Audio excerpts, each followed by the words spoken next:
Tuhan bersamamu. Dan bersama rohmu. Inilah Injil suci menurut Matius. Dimuliakanlah Tuhan.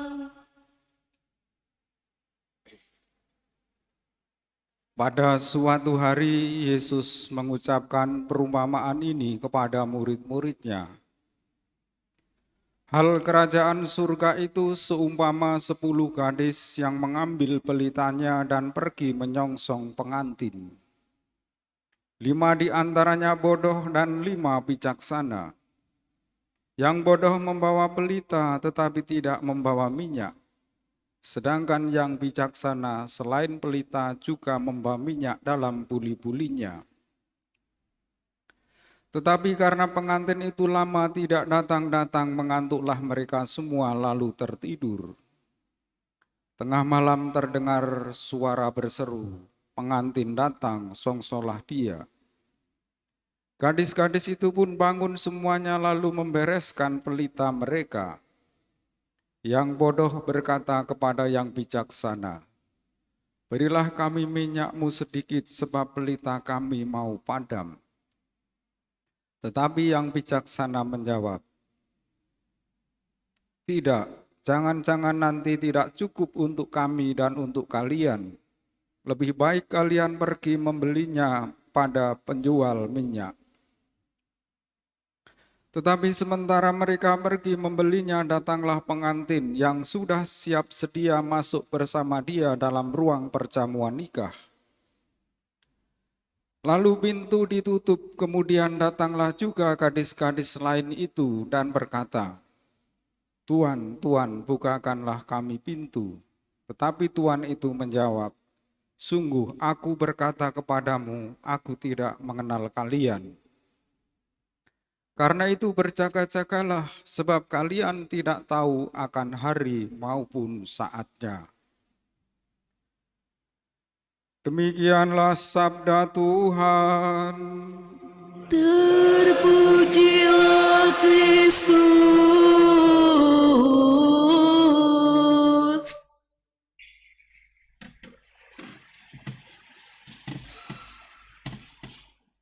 Umat Allah yang terkasih,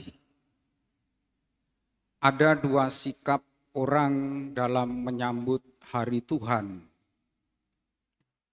Dalam Injil digambarkan sikap pertama adalah sikap orang yang bodoh, dan sikap kedua sikap orang yang bijaksana. Sikap yang bodoh dalam arti tertentu tidak mempersiapkan diri, teledor, barangkali semaunya, menggampangkan persoalan, dan ada unsur malasnya juga. Sikap yang bijaksana tentu sikap yang rajin, yang siap sedia, yang penuh pengharapan dan penuh kegembiraan.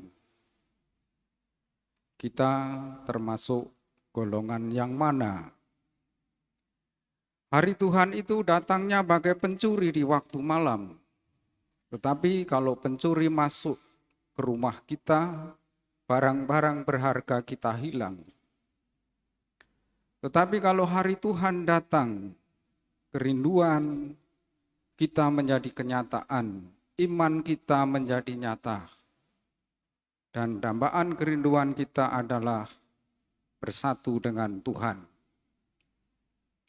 Bagaimana kita bersatu dengan Tuhan digambarkan nanti di surga, jiwa-jiwa kita bagaikan malaikat-malaikat. Malaikat-malaikat adalah roh yang hanya memuji-muji Tuhan, yang hanya mengabdi Tuhan secara total. Mari kita menjadi orang yang bijaksana dalam menyambut hari Tuhan, supaya pelita kita tidak padam, dan bila hari Tuhan datang kita boleh menyambutnya dan ikut serta dalam pesta Tuhan. Devosi adalah salah satu cara jiwa kita memuliakan Tuhan. Salah satu devosi adalah adorasi. Adorasi adalah penyembahan. Dan devosi atau penyembahan satu harus dilakukan secara teratur. Monsinyur Narko, Uskup Pangkal Pinang, pernah bercerita kepada kami dalam retret. Dalam perjalanan menuju bandara hampir tergesa-gesa. Sopirnya sudah menuju bandara tergesa-gesa, malah minggir di pinggir jalan. Monsinyur bertanya, kenapa Pak minggir? Jam 12 siang Romo, Angelus dulu. Bapak Ibu bisa membayangkan wajah Monsinyur ya. Kemana ini mau menuju bandara? Jam 12 malah minggir Angelus dulu. Monsinyur akhirnya juga ikut Angelus, tapi mungkin dengan wajah yang agak tergesa-gesa. Toh sampai bandara tidak telat, ada jalan saja ketika mana harus lambat, ketika harus kencang. Adorasi itu dilakukan teratur dan penuh kegembiraan.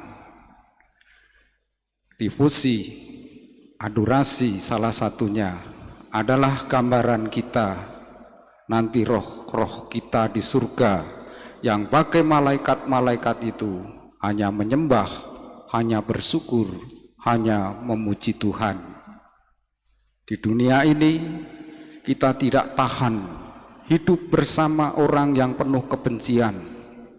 Tidak tahan kita hidup dengan orang yang penuh kekhawatiran dalam hidup. Tidak tahan hidup dengan orang yang penuh kebencian. Maka dalam adorasi ini, mari kita menyampaikan permohonan kita, kesulitan kita, sekaligus penyembahan kepada Tuhan sebagai gambaran kita nanti di surga ketika hari Tuhan datang. Kita lanjutkan dengan persiapan persembahan.